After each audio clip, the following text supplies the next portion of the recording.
Hello everyone, and welcome back to BTech. What is the use of the PiNetwork?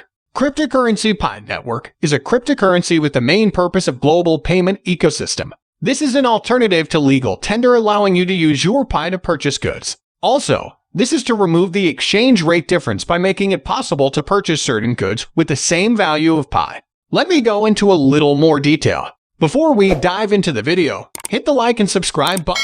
So, without further ado, let's get into the video. The primary purpose of the PiNetwork is to enable the purchase of all goods in our daily life by paying for Pi. When you dine in a restaurant, you can pay Pi if the owner of the restaurant accepts payment and Pi.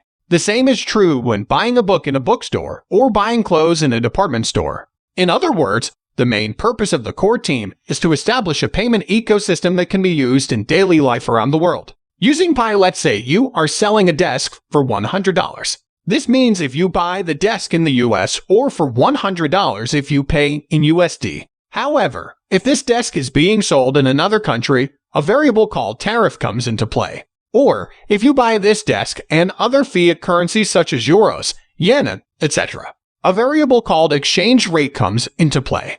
If you buy this desk with a Pi, only the price agreed between the buyer and seller will be affected, not customs duties and exchange rates.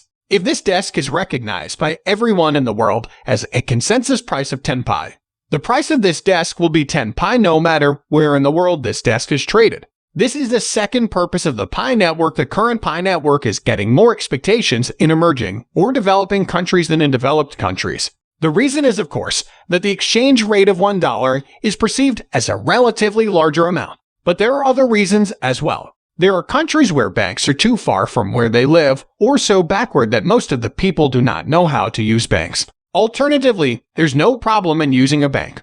But there are countries that are inconvenient due to the limitation of the daily transfer limit and the speed of business processing. The upside is that even in these countries, fortunately, smartphone penetration is high, growing at a rapid pace. In Africa, for example, many countries use smartphones for most of their payments. In other words, enabling the Pi to be used as an alternative for people who are inconvenient in traditional payment methods, which is also what the PiNetwork can be used for. The PiNetwork has a lot of things to manage after you sign up. I've explained a lot in this space, but I still keep getting new subscribers, and they are confused because they don't know the basics of how to use it. This is an equally difficult challenge for moderators on the PiNetwork.